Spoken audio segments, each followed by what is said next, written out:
You've been told your entire life that heaven is the reward and hell is the punishment.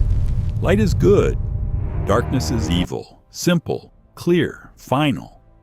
But what if that's not the full story? What if heaven isn't just a place of peace, but a place of absolute alignment? And what if hell isn't just suffering, but the result of complete separation? Think about it. If heaven is perfect, then there's no conflict, no doubt, no questioning. Everything is already decided. But if everything is already decided, where does choice exist? And if there's no choice, what does that make you? Now look at hell, not as fire, not as punishment, but as distance. Distance from clarity, distance from truth, distance from purpose. What if hell isn't where you're sent, but where you end up? And what if Lucifer isn't just ruling it, but defining it? Stay until the end, because once you see this, you won't be able to look at heaven or hell the same way again. Heaven is often described as perfection, a place of pure light, absolute peace, and eternal harmony. No pain, no conflict, no uncertainty. At first glance, that sounds like the ultimate destination, the final reward for everything endured in life. But perfection has a hidden implication. There is no deviation, because in a perfect system, everything is already aligned. Every thought, every action, every outcome exists within complete order. Nothing is out of place. Nothing needs correction. And if nothing needs correction, then nothing needs to be chosen. Choice only exists where there is more than one direction, where there is uncertainty, where there is the possibility of being wrong. But in heaven, there is no wrong. Everything is already right. So what does that mean for the individual? It means that identity becomes stable, fixed, defined. There is no longer a struggle between opposing forces, no tension pulling in different directions. And without tension, there is no growth. This is where the idea begins to shift. Heaven is not just a reward, it is a state of completion, a place where becoming has ended, where everything you are has already been decided through every choice you made before.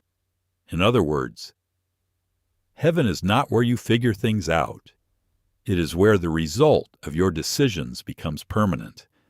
And that permanence is both its beauty and its limitation. Because what makes life meaningful is not perfection. It is the ability to move toward it. Hell is often imagined as fire, torment, and endless suffering. But those images are symbolic. Because the deeper concept of hell is not physical pain, it is separation. Separation from clarity, separation from purpose, separation from alignment. Imagine existing in a state where nothing fully makes sense, where your direction constantly shifts, where your decisions feel disconnected from meaning. That is closer to hell than any fire, because suffering is not just pain. It is confusion without resolution.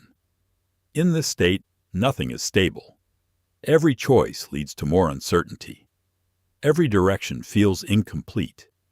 And over time, that instability compounds. It builds into something far more difficult than physical punishment. It becomes internal fragmentation. This is where Lucifer enters, not as a ruler sitting on a throne, but as the embodiment of that separation, not forcing it, but existing within it. He represents what happens when alignment is lost, when direction is no longer clear.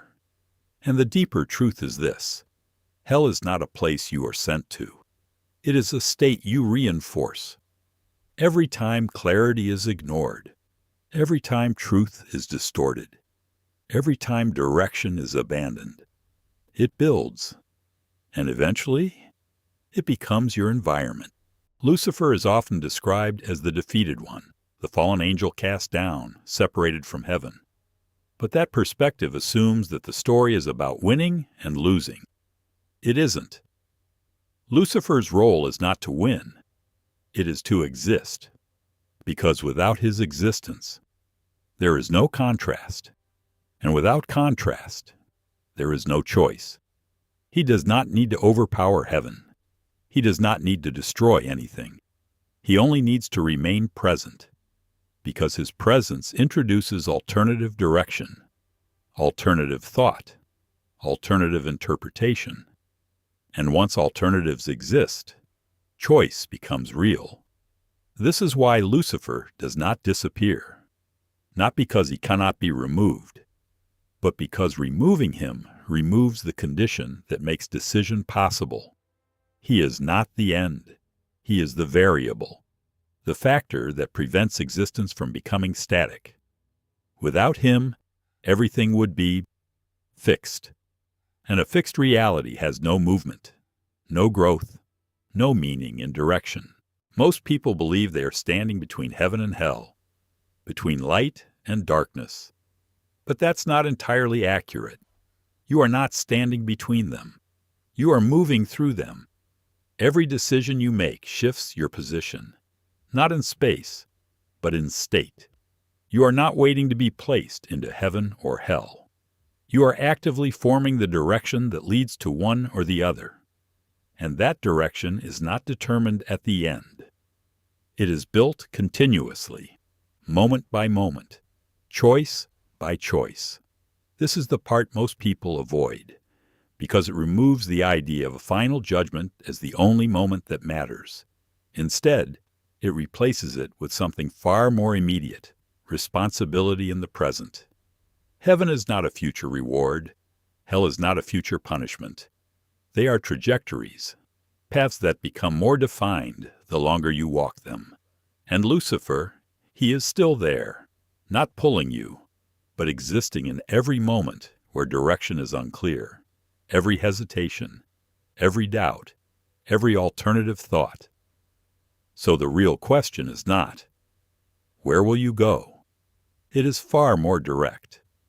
What direction are you building right now?